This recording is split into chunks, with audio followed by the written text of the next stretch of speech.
सासू माँ बदल गई।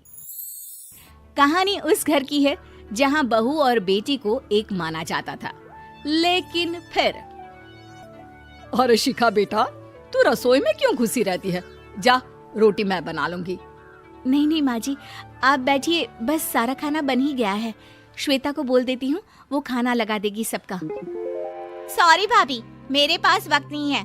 माँ, मुझे पैसे देना, पार्लर जाना है। हाँ हाँ चली जाना, भाभी को भी ले जाना। वो भी जाने को बोल रही थी पार्लर, पर पहले ना मदद कर दे उसके खाना लगाने में। देख माँ, वो बहू है, उसे बहू रहने देना, इतना सर पर मत चढ़ा भाभी को। श्वेता, ज्यादा मत बोला कर। बहू और बेटी में कोई फर्क नहीं होता है। जा जाकर काम कर।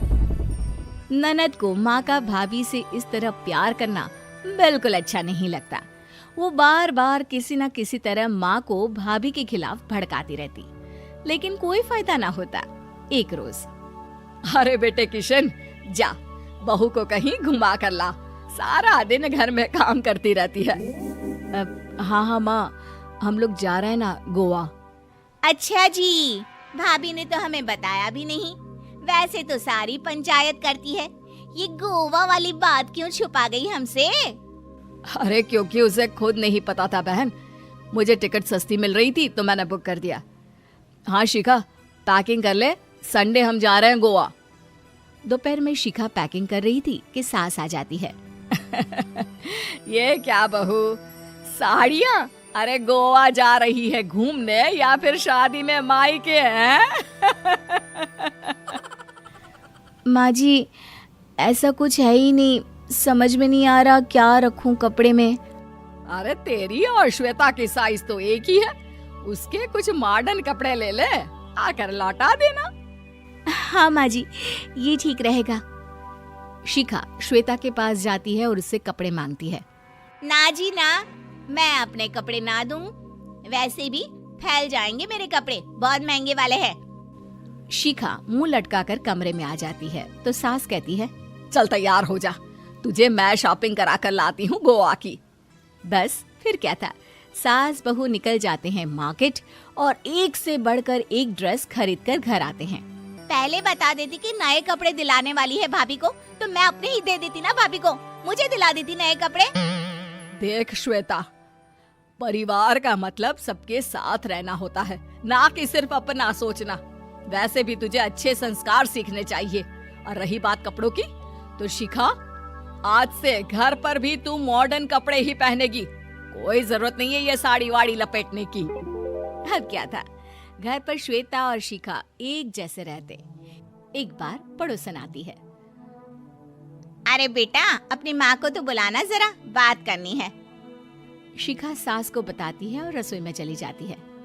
ये आपकी बेटी बहुत बड़ी हो गई है, इसके लिए एक रिश्ता है, कहो तो बता दूं। ये बेटी नहीं बहू है, घर में सब एक जैसा ही रहता है। वैसे मेरी बेटी भी बड़ी हो गई है, कोई रिश्ता हो तो जरूर बताना। पड़ोसन रिश्ता लेकर उन लोगों के घर आती है। तब श्वेता की होने वाली सास कहती है, तो ये घर है, कितने मंजिल का है? और ये बहू ने आपकी क्या पहन रखा है, जीन्स टॉप? अरे भाई, साड़ी वाड़ी नहीं है क्या इसके पास? देखिए, सर्दी है तो साड़ी में बहू कैसे मैनेज करती, वैसे पहनती है साड़ी भी।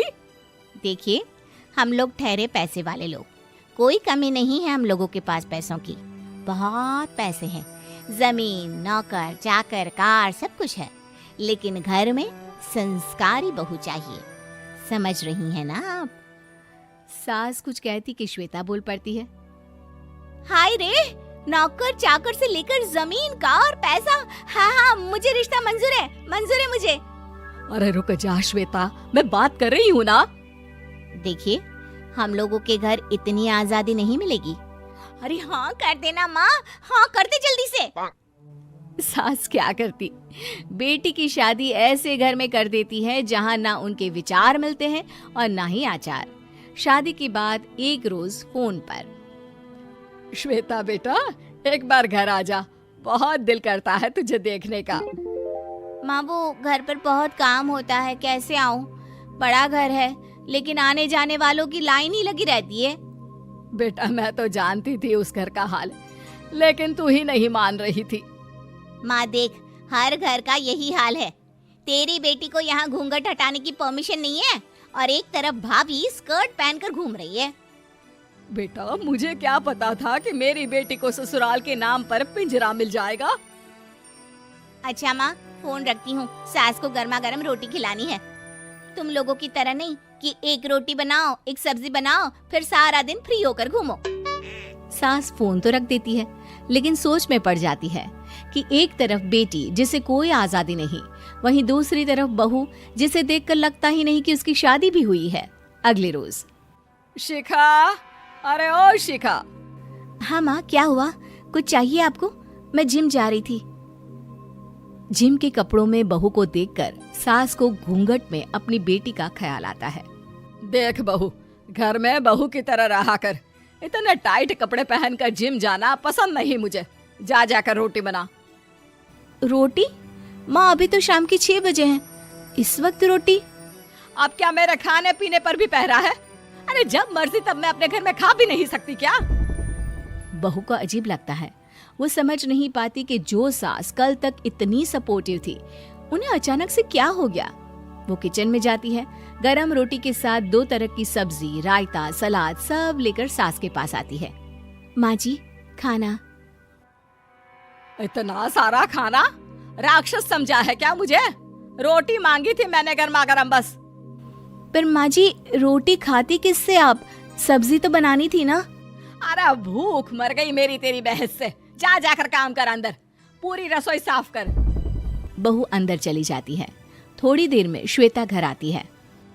अरे शिखा जल्दी से चाय ला, पकवान बना, मेरी बेटी आई है। अरे नहीं नहीं माँ, ड्राइवर बाहर खड़ा है। मैं तो घर का कोई सामान खरीदने के बहाने यहाँ आ गई हूँ, मुझे जाना होगा। अरे बेटा, पर कितने दिनों बाद देख रही हूँ तुझे, रहने आ जाना 2-4 दिन के लिए। आ जाऊंगी माँ, जब मेरी सास मरेगी तब। मैं तो रोज मन्नत मानती हूँ कि मेरी सास मर जाए तो अच्छा है। अच्छा चल, जा रही हूँ माँ। हे भगवान, कैसे कैसे दिन देखने पड़ रहे हैं मेरी बेटी को। सास अंदर जाती है, जहाँ श्वेता की जिम वाली सहेली का फोन आया होता है। क्या बात है, आज जिम नहीं आई? अरे पता नहीं यार, आज माँ को क्या हो गया अचानक। पर खैर कोई नहीं, लगता नहीं कि मैं अब जिम आ पाऊंगी। शिखा स्पीकर पर बात कर रही थी, जिसे सास सुन रही थी।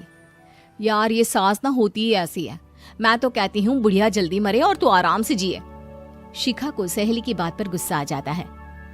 माँ के मरने की कौन सा बच्चा दुआ मांगता है मोहिनी? आगे से ऐसी बात मेरे सामने मत करना।